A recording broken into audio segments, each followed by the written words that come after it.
Hello, everyone. I'm Douglas Evans from Center for Healthy Sex, and welcome to another of our really fabulous sex expert webinar series. They've been going now for quite some time, and we've really enjoyed presenting them to you and appreciate you joining us to hear from a wide variety of individuals with perspectives on sexuality from a sex-positive and healing perspective. So along with Alex Katahakis and I, we co-created and operate Center for Healthy Sex, which is a team of very skilled and compassionate therapists here in West Los Angeles, and we offer group, individual, and intensive therapies for men, women, and couples with a variety of sex therapy and sex and love addiction treatment concerns. We're always available on our main intake line every day to answer any questions or concerns, both for professional consultation or for any individual in the public who has a question or a concern or may want to consider our services. We're here as a resource to help you. We're on the web, of course, at centerforhealthysex.com. Another project that many of you probably know about is our daily meditation project, which turned into a really amazing book, Mirror of Intimacy, which is also available on Amazon.com. We have a few of the hardcovers left. It's a special gift quality book which you might enjoy for yourself or friends. We also send these as emails 4 times a week, and you can inquire further through email, info@centerforhealthysex.com, or feel free to call us 310-843-9902 for more information about any of our books or services. So today, it's my distinct pleasure to introduce our longtime colleague, Stephen DeLuggage. Alex and I have known Stephen for some time through professional conferences and clients that we've had the pleasure of working with mutually, and he's always done amazing work and is a great resource to our community and to you as well. Today's topic that Stephen is going to present on is called Accountability and Healing, and just a little bit about Stephen. He's a licensed professional counselor and certified sex addiction therapist and supervisor based in Portland, Oregon. And he's the executive director of the DeLuggage Group, which offers outpatient psychotherapy and treatment for specializing in sex and love addiction and trauma for couples, families, and individuals since 1989. He's also the past chair of the International Institute of Trauma and Addiction Professionals Certification Advisory Board, and he's the author of Indigenous Models of Healing, Restoring Sexual Balance for the Journal of the National Council on Sex Addiction and Compulsivity, and has presented at many conferences, workshops, standard lecture presentations, as well as keynote addresses. Stephen brings a wealth of experience from his work with recovery with addicts and their families. He's worked with many male survivors of sexual abuse, as well as adolescents in the juvenile justice system. And he's also very actively involved in equine therapy. I know that's a big passion of his. And his current research focuses on the prey-predator relationship from an evolutionary, neurological, and ecological perspective. So it's my pleasure to welcome again here today Stephen DeLuggage, and we look forward to learning what you have to teach us about, Stephen. So thank you for your time today, and I hope you all enjoy the presentation. Great. Thank you very much, Doug, and I want to thank Alex, Doug, and Tom for putting this together and for the quality work that you provide to the community. I'd also like to thank my wife and son, who are some of my best teachers, and my family, and then each and every one of you, clients and professionals. I've learned a lot from you, and I'm trying to reflect back what I've seen happen in relationships over the last 40 years that I've been involved in dealing with trauma and addiction and intimacy disorders. The inability to be present and be emotionally sober and involved in your primary relationships with others. So the technology is new to me. My screen blacked out a moment ago, so I had to get my mouse, and I hope you'll bear with me. I have a couple things that are just really moving me today that I feel I need to speak to. The issue of accountability, is something that's very close to my heart, and it's very heroic and courageous to choose to show up and be accountable for how your behavior has affected others. In the light of all the violence that we've seen in our communities and throughout the world, and the violent rhetoric that we hear in some of this election year, I felt really drawn to speak to being accountable. At times, these violence and attacks can be attacks on our relatedness to one another, showing up, telling the truth, being honest, and the genuine expression of regret is a very, very important quality to healing all relationships. So I'm not sure how to activate the slides, but I've got some slides for you, and they're available if anyone's interested, and you want to email me at stephen.deluggage@gmail.com. I'd be more than happy to forward this on. I feel that being accountable for the difficulties, the conflict, the harm that we've caused in our relationships is going to help change the world, starting with our own families, starting with ourselves. So if we could change the slides, am I responsible for that, Tom, or can you help me? Oh, there we go. So I'd like to start out just speaking a little bit about intimacy disorders and what happens with addicts and families, or mental health issues in families. Addicts often feel very threatened and vulnerable, and they end up being defensive. Family members experience fear as a result of that. Oftentimes, addicts think like victims and our distorted thinking and isolation really are the primary qualities of addictive disease, and often trauma as well. It leaves our families feeling fearful, guilty, confused, and lonely. And so we need to take responsibility for our behavior and move beyond that. And so looks like I'm in charge of the slides now. There are several models of accountability that have been put forward, and the mental health model and attachment models is part of being accountable for how actions have affected how behavior has affected outcomes in relationships. And we have a justice system model of empathy training that was really developed for sex offenders in the offender treatment community. And in our 12-step community, in the recovery community, we have a men's step. This would be step 8 and 9, making a list, and then whenever it's appropriate to make direct amends, except when to do so would harm others. These models were very helpful in dealing with accountability, and yet I felt like there was something missing here. So I started to research truth and justice commissions. There are about 30 different countries that have truth and justice commissions. It started in South Africa, where they took models of indigenous culture, where people would tell the truth and be honest about how their behavior had impacted others. In South Africa, people were not sentenced for their crimes. They were put before a commission, and it was the genuine expression of regret for harm being caused to victims and their families that really was the significant moving factor to helping people move on. One of the problems that we have with moving on with healing is that denial really undermines our ability to begin the healing process. Elie Wiesel recently died last week, and he wrote an excellent book as a Holocaust survivor called Night, where he talks about the night that his entire world changed, and he entered into denial of his own humanness and the humanness of his family, his father in particular.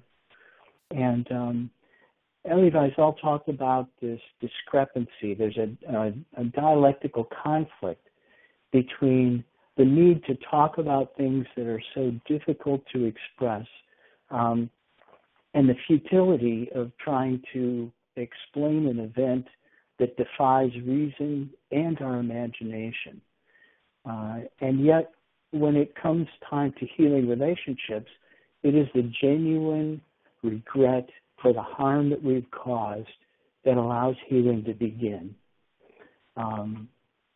Denial makes it very difficult to heal and move on if we can't really acknowledge the harm that's been done, not only to the people that we live with and care about, but also to the relationship itself. So, general outline of the accountability process as we provided here in treatment is accountability will be letters are written to clients, to victims, family members, to sex workers in the sex industry, and we outline the specific behaviors using adult language. We have empathy for the feelings that the victims could have had then and may have now, even hearing the letter. And we identify the negative consequences at the time of the incident and the negative consequences that continue. And it is in the direct expression of empathy and then the expression of what we intend to do about it, how we intend to live our lives. In the 12-step community, we would talk about living amends, living in a way that can't change the past, but living in a way that acts in a different manner as a result of learning from these mistakes. As we go along, I'm going to ask Tom to read some of the questions that show up on the monitor. I appreciate those questions. I'm just far enough away that I can't quite read them right now. And so, Tom, are there questions that are showing up on the screen? Hi, Stephen. They're just technical questions, and we've been answering them so far. Beautiful. Great. So I'm used to being interrupted in my family, and my primary relationship with my horse is often interrupted by all sorts of things that are quite entertaining. So as the questions come up, Tom, feel free to read them, okay? So we might work with someone for 3, 4, 6 months before they're ready to really have empathy for the harm that's caused in their relationship. Developing empathy is really a primary task. It takes place in a group setting. It takes place through sharing stories and the negative consequences of acting out. We want to use accountability as a way to clarify how the abusive behavior affects others and take full responsibility for the consequences of abuse. There's a lot of distorted thinking and self-centeredness that needs to be dealt with directly. It's very hard to be accountable when I'm still thinking that it's all about me. In the 12-step community, we talk about the ism of alcoholism or sex addiction ism, and that stands for I, myself, and me. And this very, very defensive, self-centered place. Moving out of that really takes a whole community, and that's why here at the DeLuggage Group and at the Center for Healthy Sex as well, we rely heavily on support of 12-step communities, group therapy, to help develop empathy and move out of ourselves into recognizing that our behavior has affected others.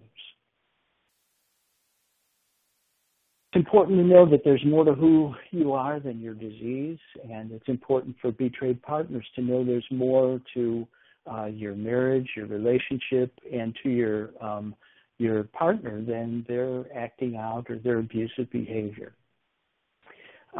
What makes us safe to work on is the commitment to do your personal work for all family members. We want everyone involved in the process.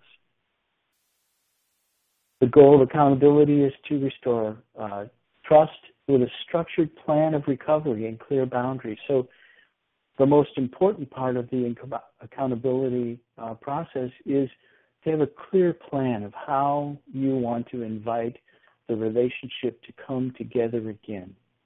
We have to reestablish trust before we can rebuild it, but having a clear idea of the relationship that you want to have moving ahead is very, very helpful. In the 12-step community, we work a 6th and 7th step. 6th step is becoming entirely ready to ask our higher power to remove our defects of character. And step 7 is to humbly ask our higher power to remove these defects of character. One of the core exercises in the 12 steps for step 6 is to imagine the life you would have without these character defects. What type of intimacy, honesty, what type of emotional connectedness would you have? How close would you be able to get to the people you love if we couldn't get defensive? Or if we got defensive and we're able to say, you know, I'm being a little defensive right now, and I really care about you, and I want to make this work. Those simple words may not rebuild trust, but they certainly reestablish that that's where you're headed. We want to reduce shame and guilt. There's nothing more debilitating to intimacy than when we collapse into feeling unworthy, alone, and afraid. There's no point trying if your shame is going to overwhelm your love and genuine concern for the people that you've harmed. Feeling guilty, well, we can make amends for that, and that's what accountability is all about. But too little shame, it can be a problem too, where it's everyone else's problem, and then too much again can just shut down any attempts to move forward. It gets too scary. This takes time, and it takes a whole village. It takes a support network and therapists and people that are willing to be honest about the impact that our behavior has had upon others. Often with accountability, we are renegotiating the relationship so that it can be built on mutual respect. No one's right, no one's wrong. I don't have to agree with you in order to respect you and validate your point of view. We don't have to see eye to eye for me to say I can understand how you would feel that way. And these are the type of skills that we want to use to move on beyond betrayal, beyond trauma. My assumption is that accountability is not amends. Amends is the 9th step, and accountability is really more of clarifying the relationship and being clear and direct about the impact. Oftentimes, amends can put undue pressure on somebody to forgive something, and forgiveness, like one of my clients said, if you work your own recovery, forgiveness will land on your shoulder like a small bird. It was a beautiful statement that was given after years of betrayal and couples' willingness to work for several years to come to that place of finding forgiveness rather than feeling pressure to forgive. Accountability isn't disclosure. My belief is that in order to create safety, it's very important that partners who've been betrayed through sexual addiction will get answers to all of their questions, and that those questions be vetted or examined around what is really appropriate and what is it that is part of a trauma reaction to want to know every detail that may or may not really help the relationship move on. Accountability isn't an explanation. Oftentimes, the more we try to explain things, the less emotions we have, the more we use our minds instead of being able to be honest and display our genuine regret for how we've caused harm to the relationship. And accountability isn't pressure to change or re-engage either emotionally or sexually.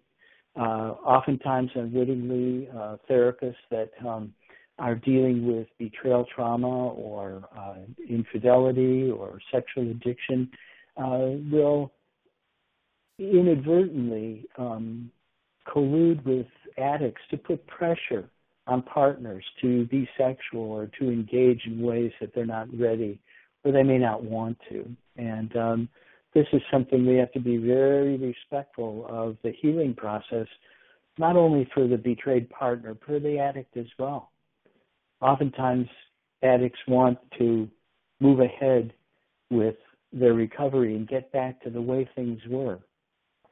Oftentimes, betrayal is significant enough that there is no turning back, but there is an opportunity to move ahead when we're honest about how we've harmed the relationship. Until we acknowledge the harm done, it's very difficult for relationships to move on. And without making strong political comments, I think we're seeing this displayed in our culture right now oftentimes because of the lack of accountability and honesty about the harm caused. It's hard for all of us to move on into a more accountable, clear, direct, honest, open relationship. Okay. So the first step in Alcoholics Anonymous suggests that we're powerless over alcohol and our lives have become unmanageable. And I believe accountability lies within the first step, where we admit that we're powerless, our lives have become unmanageable, but it's not just about me. I have created unmanageability or negative consequences in the lives of the people around me. Most addicts have a direct impact on 4 to 6 individuals: family, partner, children, friends or family of the people that we acted out with, or the sex workers that we might have acted out with. So this is not a victimless situation, and it's very important to be accountable. That is part of admitting that we've lost control and that we've caused harm to others.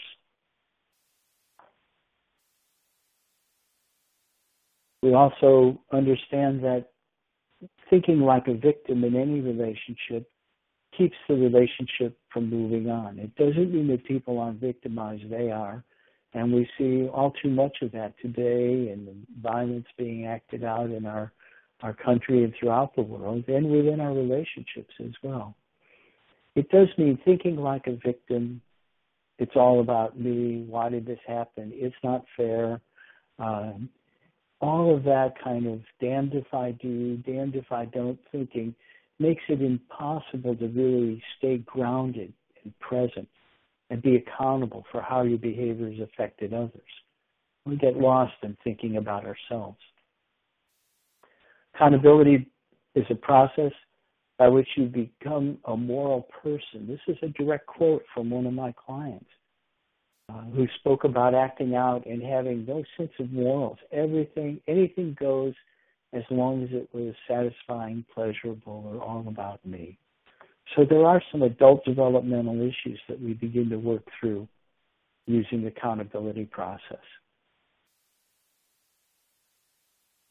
One of the addicts that I worked with said that accountability is a fail-safe for isolation and lying. By being accountable for how my behavior, not just my acting out behavior, but how my isolating and victim thinking affected my family, somehow it really is more difficult to go back to that behavior. And when we do, we can admit it right away. Accountability is cleansing from my life. These are direct quotes from the accountability letters that we presented with people. This idea that there is a purification, a cleansing that takes place by acknowledging the harm that we've caused, having empathy for the feelings that took place at the time, whether the partner knew it or not, and feelings that they might have today, listening to the recount and the clear adult behavior describing the abuse, and then negative consequences, and negative consequences that continue. There is a natural healing process that really mirrors, or perhaps is, the grieving process we've seen reflected in a lot of the research done on recovery from sexual addiction, and reflected in the 12 steps themselves.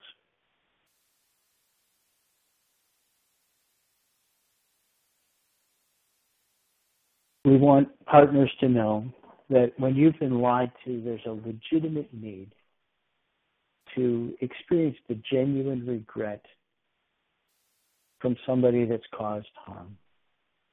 It's very difficult to move on from when we're dealing with a relationship where there's still a level of denial or minimizing the impact. So we really need to get it. If we just rely on a partner's impact statements, then we're really avoiding our responsibility to think deeply and clearly and reflect with other people in recovery about the harm that we've caused and the way we want to live. Very, very important.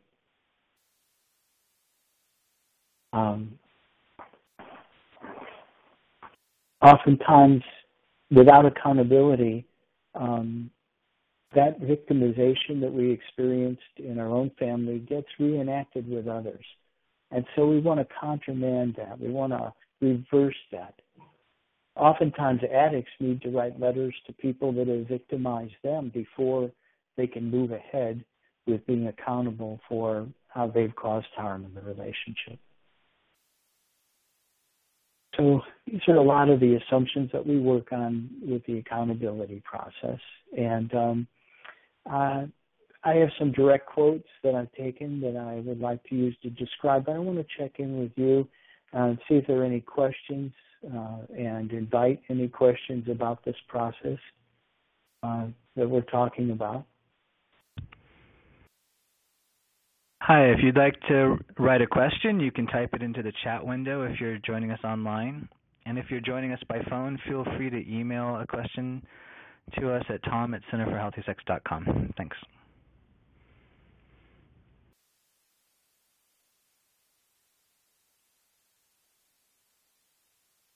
I was going to make a joke about, Mom, we'll see you in a couple of weeks. You don't need to text in on the webinar today.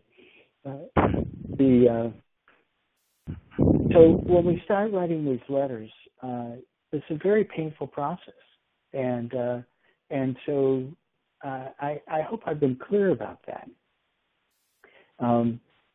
It takes longer, and oftentimes I've worked with other colleagues that are working with partners, my associates, and I wonder, why does it take so long? What is this all about? And one of the major problems that happens with addictive disease and often with trauma is that we learn how to get our needs met from our addiction, from whether it's alcohol or drugs or sexual acting out or seductive role play or food or gambling or compulsive working. And we don't know really how to negotiate a relationship and ask for what we need without being controlling or manipulative or being anti-dependent and avoiding or needless and wantless. And so working through these issues is really part of the accountability process as well. Getting sober is easy. Showing up emotionally for the people you care about takes time, and it takes the support of others.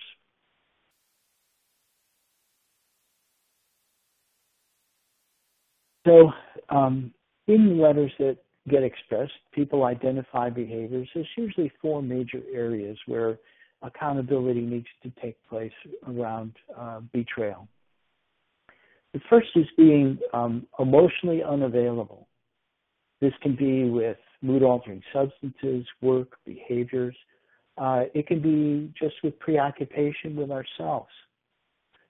Depression, anxiety can, untreated, if we don't care for ourselves, even though we might be sober, we still might not be able to show up for our loved ones. And so being accountable for being emotionally unavailable and the impact that's had, the feelings it's caused, and then how are we going to live a life to show up emotionally? What are we going to do? Well, sometimes there's some very simple practical things we might do, like not talking about our relationship in a public place, like a restaurant, or in a moving vehicle. Or for me, that would be after 10 o'clock at night. Those are places where it's very difficult to really show up without being distracted or at best or unavailable. The impact of being emotionally unavailable on our partners shows up as feeling like we don't care, or dismissing them, or putting their needs on the back burner. And that just isn't going to work in rebuilding trust. We need to have a mutual relationship where everyone's needs are considered. We have accountability for being physically unavailable, oftentimes through work or travel or dramatic exits. We might leave a relationship and leave loved ones hanging, not knowing what's going on or what might happen next. That kind of pressure on a relationship makes it impossible to be intimate. And so dramatic exits and shutting down, passive-aggressive behavior, all those things, compulsive working, our careers may be great. We may be helping other people, and yet if it keeps us away and unavailable, they're going to be very important parts of your family life that you're going to miss out on and have already missed out on. We need to be accountable for that. There are things that we miss that may never happen again in terms of the growth, development of our children, or even sexual moments of intimacy that have been missed. With accountability, we also want to be accountable for being emotionally abusive. Verbal abuse, probably the most profound impact on relationships is lying. False information, withholding information, creates a level of craziness for betrayed partners that's very hard to reconcile. People, therapists, sometimes will recommend using lie detectors, but oftentimes this doesn't really necessarily work because it lacks the type of emotional and empathy and genuine expression of regret that I've seen really help couples move ahead. Submitting to a lie detector test is more a legalistic aspect of accountability as opposed to genuine expression of regret for the harm being caused. Now, we can do both, and for some couples that need is appropriate if there are legal issues or if family members have been harmed. Sometimes that can be absolutely helpful. However, if that alone is what we're relying on, it can give a false sense of the illusion of control as opposed to recognizing the empathy and the awareness of consequences that comes from deeper work on accountability. Last, we need to be accountable for being physically abusive. And physical abuse isn't just physical violence, domestic violence. It can be threatening. There are microaggressions that take place in relationship-threatening behavior by damaging, slamming doors, damaging objects, making threats even to innocent people, bystanders. That kind of violence translates into threat of physical violence for many people. So this is the general nature of accountability that we're talking about in those four general realms. And having specific examples is very, very important. Taking a concept like accountability and making it personal means that I take full responsibility for being emotionally abusive, for lying. And then we have a specific example of lying about money or lying about acting out, and how that specific example hurt the relationship, may have upset a birthday or a celebration, or disrupted a vacation or plans, or interfered with a career. These specifics show partners that addicts are considering exactly how their behavior has impacted the relationship and the person. We may not, get all of the exact, precise moments, but we can get the major ones, and we can begin a process of reflecting around how we've caused harm and what we can do about it. Okay, let's see. So as we looked at the accountability process, many addicts had comments about how these letters had affected them. And one addict said, this letter says I don't get to do whatever I want whenever I want anymore. And so his accountability letter really identified how self-centered, wrapped up in himself he was, and how his distorted thinking and rationalization allowed him to justify acting in whatever way he thought was appropriate without considering anybody else. Dr. Pat Carnes has talked about this idea of being master of the universe, and I believe the book Don't Call It Love, to express this kind of normal, everyday, distorted thinking and grandiosity of addicts. Another addict wrote, this letter identifies a sexualized rage and the violence I acted out in my marriage. These are deep emotions that lay underneath the surface. Oftentimes partners may feel this without really having any external validation.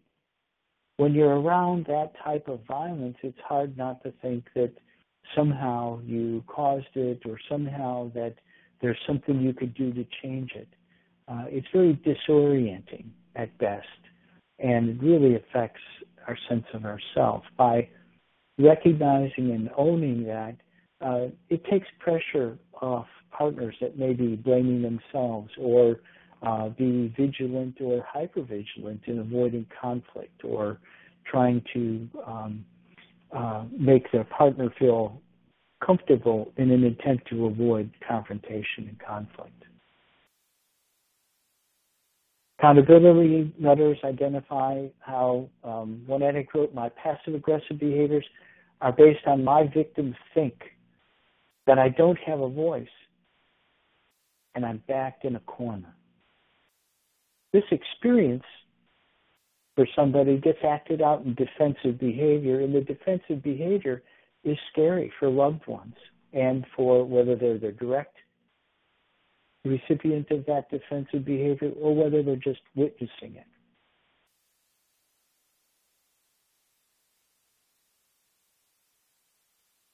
Let's see. Stephen, we do have a question from Elizabeth from Virginia, and she asks, how do you work with sex addicts who drink alcohol? What do you recommend, both short and long term? Great question. Thank you, Elizabeth. Well, one of the treatment contracts that we use here at the Delegate Group, I ask everybody to abstain from mood-altering substances. And this includes alcohol and drugs. Marijuana is legal here in Oregon, and also addictive behaviors. Frequently, I'll ask sex addicts to refrain from video games or being involved in other compulsive behaviors, exercise.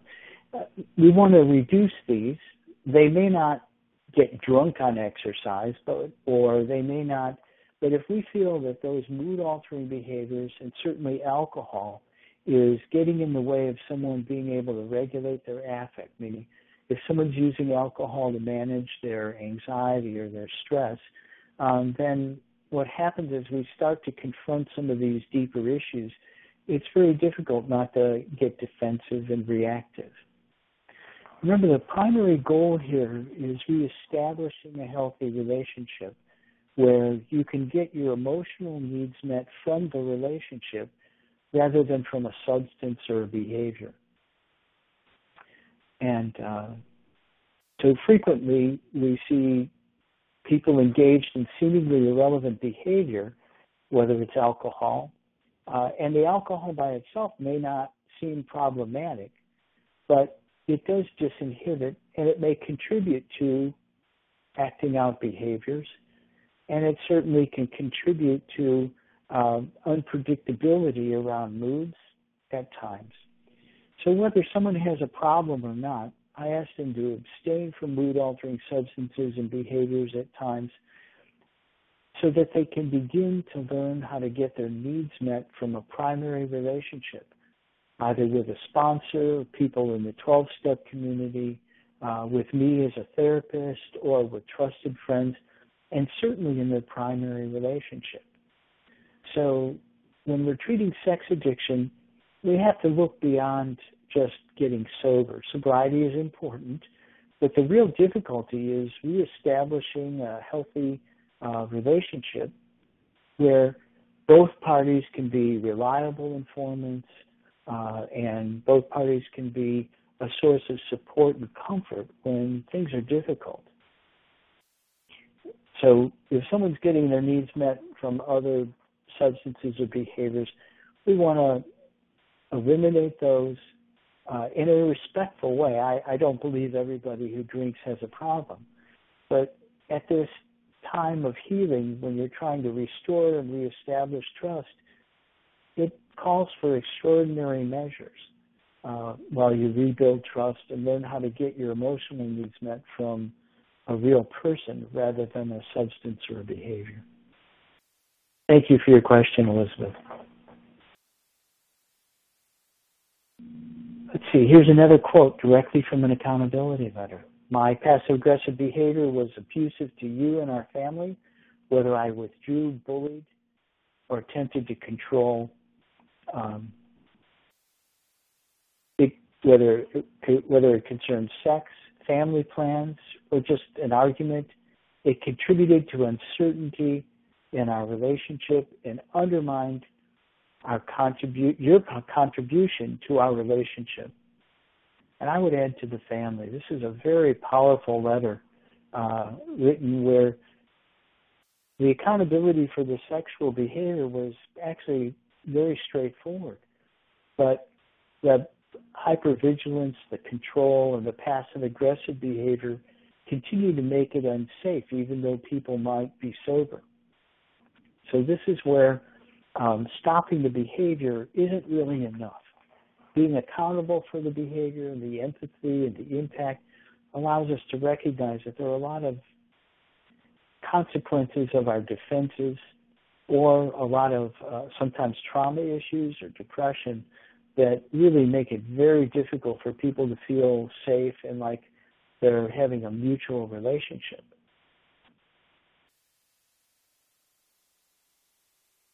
Let's see, accountability, it also prevented us from truly addressing important issues in our relationship. Decisions were unmade or put off till the last minute, which leads to drama, intensity, and constant crisis. I imagine that my actions led you to feel controlled, powerless, angry, and hurt. We never really know what someone's actually experiencing, and so we want to use language that has empathy. It's very, very difficult to get families and couples in crisis out of crisis.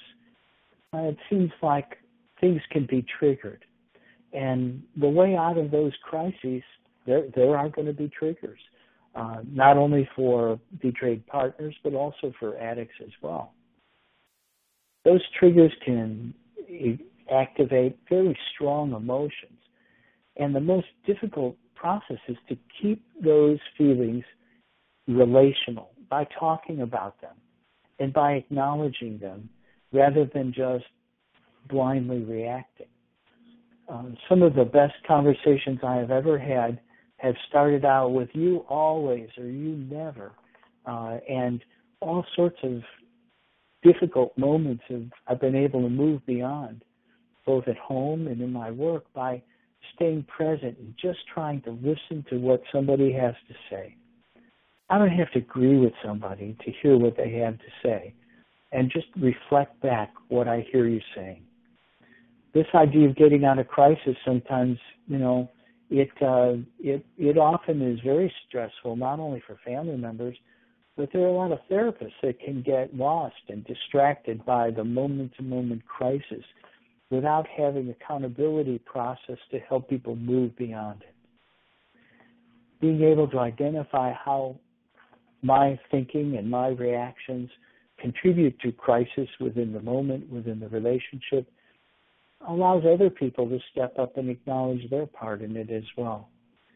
In AA, we talk about cleaning up our side of the street. Well, being accountable is a process that both partners can be involved with.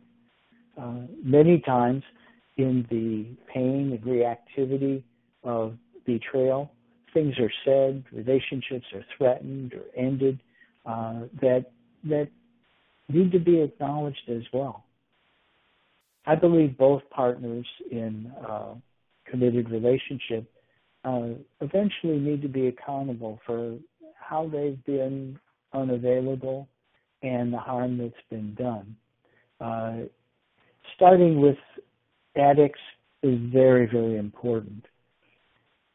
Back in, I worked in a treatment center where we dealt with family, alcohol and drug issues, and before that, mental health issues. And, these early recovery concepts of codependency and are accurate and true at some times, but there was something very difficult for me personally about hearing a story of a partner who had been lied to, manipulated, and betrayed for years, and getting them to buy into a concept of anything when they had been consistently asking for fidelity and asking for clear boundaries and been lied to, been dismissed, or been told that they were the problem.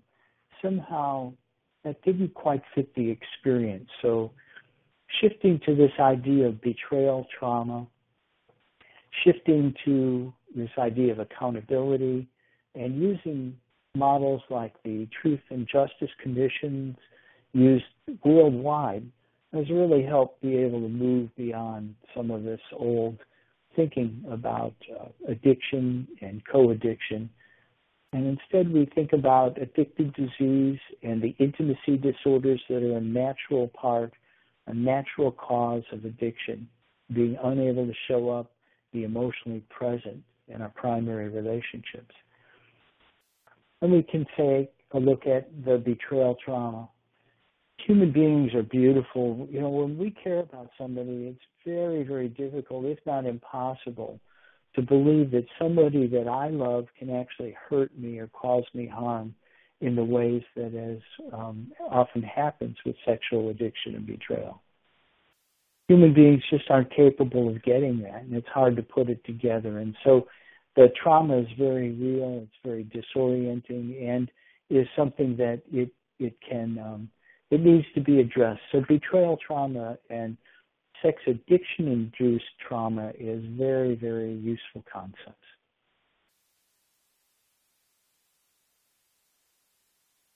Accountability letter states, the consequences of my acting out have taken a severe toll. You question whether I'm telling the truth. You blame yourself for my actions. Taking responsibility where none lies. It's not your fault. Now, these statements I thought were useful. They're a little strongly stated in terms of instead of you may or you probably or you could, you question. So maybe a little bit more direct We don't really know that's true, but we can certainly empathize with that and see evidence that that partners are led to believe falsely that somehow they caused the acting out of their partner or that they're responsible for it in any way, shape, or form. That's not true. I can't quite make out the comments on the screen, but I saw something pop up there. Would you help us by reading it? Yeah, we have a question from Joy. Many alcoholics seem to have a profound spiritual awakening experience when they quit using, often because of the internal spiritual bankruptcy. Do many sex addicts report this similar experience? And/or is the beginning of recovery for sex addicts mostly based on external consequences? That's a great and very complex question. But the spiritual awakening and the shift is very, very important. Upon my first meeting with sex addicts, I interviewed them about the nature of their problem, the history of the problem, and their attempts to try and control and manage it. And when I get the story, I actually can see that shift. The beginning of a spiritual awakening comes from the sense of relief that addicts experience by stopping the lies, by telling the truth. There are some people, as AA says, that are constitutionally incapable of that, but I've only met one person in 40 years.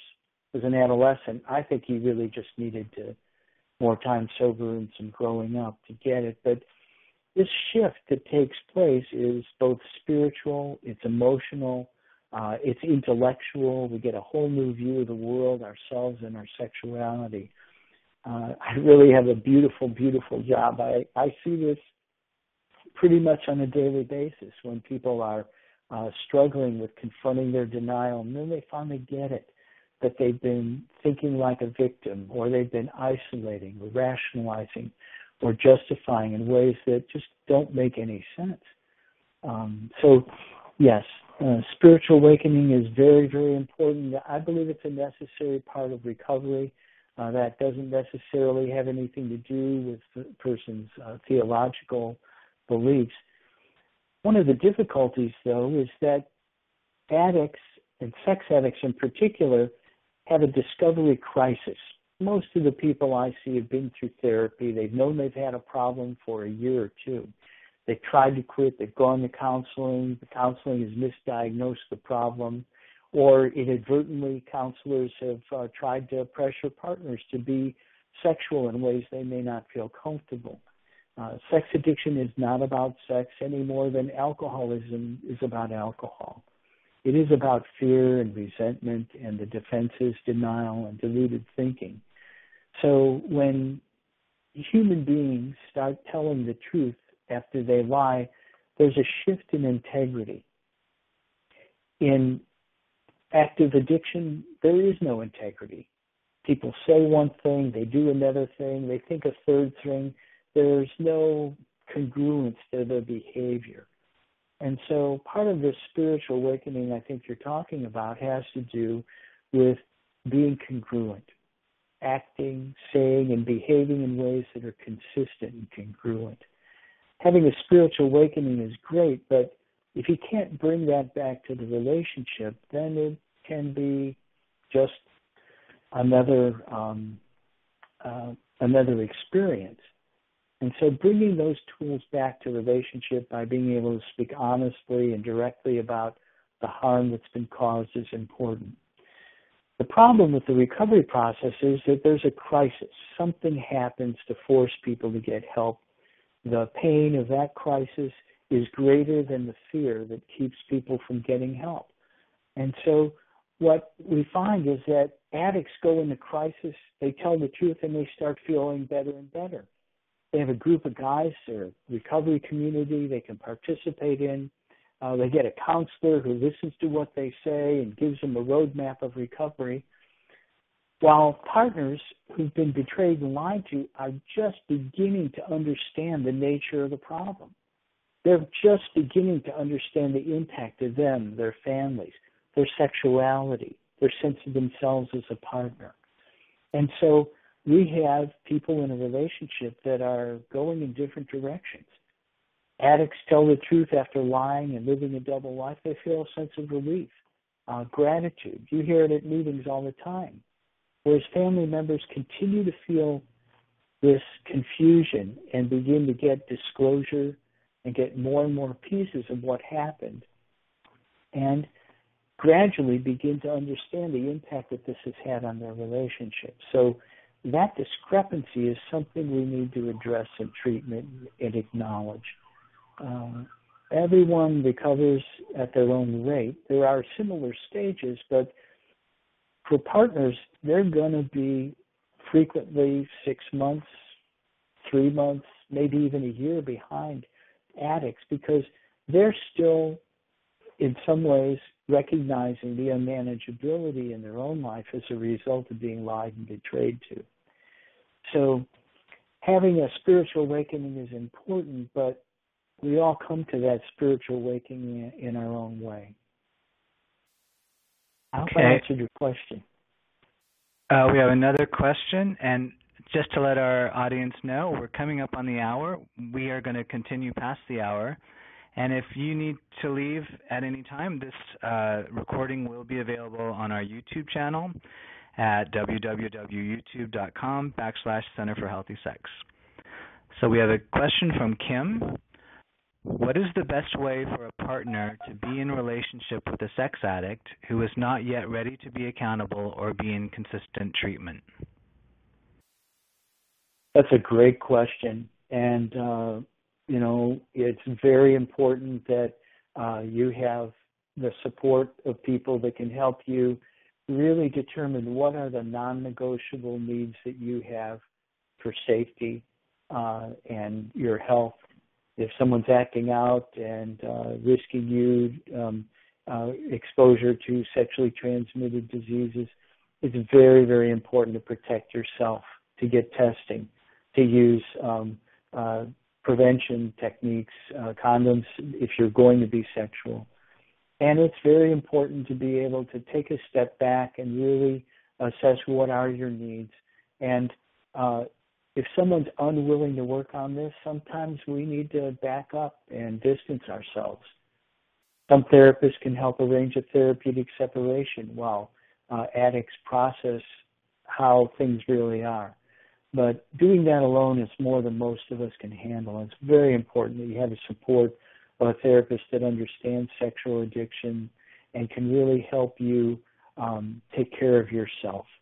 And that's really where the healing starts, in terms of having a safety plan, getting support, and making sure that you and your family are safe, physically, emotionally, and spiritually. Sometimes it's very important to learn how to just end a conversation if it's not going anywhere, to say, I don't feel like we're getting anywhere, and let's talk about this tomorrow. I think it's important to orchestrate an intervention if you have a therapist that can help do that. Frequently, it takes up to 20 different confrontations of a problem before addicts actually get help. So it's important not to do this alone, and it's important to understand that addicts need to experience the consequences of their choices before they can actively make a decision about getting help or not. So identifying your non-negotiable needs, getting support for yourself, backing up, and taking care of yourself and your personal safety are really the most important things to start with. Okay, we have do you want to do a question, or do you want to go on? Well, I have a couple more statements about accountability, and then I finished up with the promises from Alcoholics Anonymous. I think they're on pages 83 to 87 of the third edition of the Big Book of Alcoholics Anonymous. You're all capable of finding that on your own. So let's finish up with a question. Okay. The question is, can you talk about the healing process for the partner to be able to express their anger and feelings, and having the addict be able to witness? Yes. So being able to share the impact of sexual addiction or any trauma in a relationship is really, really important. And that often starts with some empathy. One of the things that often happens, though, is that partners may get there before their addicts do. And being able to identify one or two places and being able to express that addict in the presence with a third party there can be very helpful. However, it does help if there are immediate harm and immediate situations that need to be addressed. Those need to be addressed immediately, and expressing your feelings and being able to negotiate your needs clearly and directly, if it's for safety or for clear boundaries to protect family members. Those are really very important. This need to express your feelings is so important. I don't think any partner should have to wait for their addict to get it in order to be able to vent that. And this is where having a good therapist, this is where having a support group of other partners in recovery through COSA or S-Anon fellowships that are part of the Sex Addicts Anonymous or the Sexaholics Anonymous fellowships is very, very important. No one should have to wait for their partner to get it in order to express that anger and vent that anger and move through it. Anger is a very powerful feeling, but there's always a cascade of other emotions behind it. If you express your anger to people that know you and care about you, chances are, in no time at all, you're going to have some tears and some real grief. And getting to the pain, the fear, the grief behind the anger is very, very important. Addicts may be able to sit through and tolerate a session where they're confronted, but that's so important to feel that empowerment. You don't have to wait for your addict to get it. So I encourage partners to do that within their own treatment group here at the Digital Luggage Group or within the support group with a sponsor in their own recovery program. Eventually, the accountability letter is something we would do, and then we would have partners present an impact letter, and we would try to negotiate that out. That might take 2 or 3 sessions for couples to be able to get there. These are also the type of things that people would bring into a good couples therapist, that you can have somebody that's just there for the relationship after both partners have done their work. Venting your anger and then being able to get to some of the deeper emotions is very helpful. But doing it in a safe place when everybody's ready. A lot of times we try to move that process through. It can be helpful in a general way after disclosure to share the impact that this has had. And yet I believe it's an ongoing process that needs to be supported in therapy. I'm going to finish up just talking a little bit about this restoring trust. I think it speaks to it. We want addicts to show up and tell the truth and tell it quicker. We want to move towards a place of integrity. And we want to renegotiate relationships with ourselves. Addicts need to renegotiate their relationship with themselves. That means letting go of shame and victim thinking. We want to help people find new meaning and new value. We cannot go back to the same old relationship. There may be very healthy parts of a relationship that we want to move forward, but finding new meaning, new value, new opportunities to connect, to be real. And oftentimes couples will renegotiate their vows to include things like working a recovery program, getting support when we're stuck from other people. So I hope this has been helpful, and obviously there are more questions and more issues to be addressed. I invite you to take a look at the promises of Alcoholics Anonymous that roughly says that we neither regret the past nor we want to change it. and we deal intuitively with situations that baffled us before by staying in the moment and working a simple program of recovery. So I'd like to thank you for your time. If you have further questions or you'd like to get a copy of these slides or would like to have a dialogue with me, I invite you to contact me at steven.deluggage@gmail.com. It's on our first slide. I have a website that talks about intimacy disorders at Deluggage Group. That's DELUGACHGROUP.com, and I'd be more than happy to enter a dialogue with any of you. If you'd like a copy of my slides, just let me know. I can email those to you as well. Thank you very much. Steven, thank you so much for joining us today, and we really appreciate it. Our audience, thank you as well for joining us. I'd like to let you know about next month. We'll be hosting Noah Levine. He's the author of Dharma Punks and Against the Stream, and he will be speaking on a Buddhist perspective on sex, sexuality, romance, and intimacy. And I'm seeing a lot of thank yous in the chat window. Again, Steven DeLuggage, thanks so much. Accountability and healing. Everyone have a great day. Thanks, Tom.